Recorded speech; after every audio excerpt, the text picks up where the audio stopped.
फौजी क़यादत के खिलाफ जहरीले प्रोपेगेंडे का सबको मिलकर जवाब देना होगा। अफवाज की कुर्बानियों का मजाक उड़ाएंगे तो कौन पाकिस्तान की इज्जत करेगा। वज़ीर आज़म का कौमी उलमा कन्वेंशन से खिताब।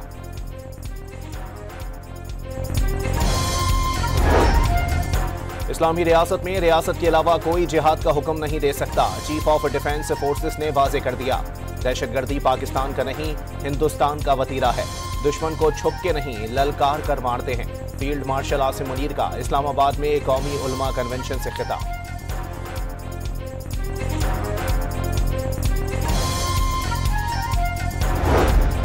लाहौर में बिलावल भुट्टो की मीडिया से गुफ्तगू के दौरान बालकनी से खातून का मुकालमा। सियासत के बजाय आवाम की बात करने का मशवरा, जवाब मिलने पर दुआएं दी।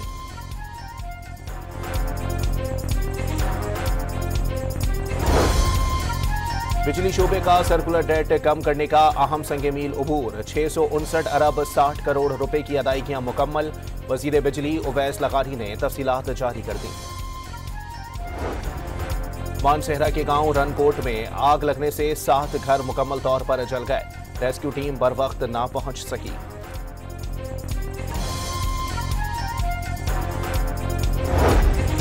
और नेशनल गेम्स में पाकिस्तान आर्मी ने 113 गोल्ड मेडल्स जीत लिए। वापडा 46 और नेवी 26 सोने के तमगे जीत सकी।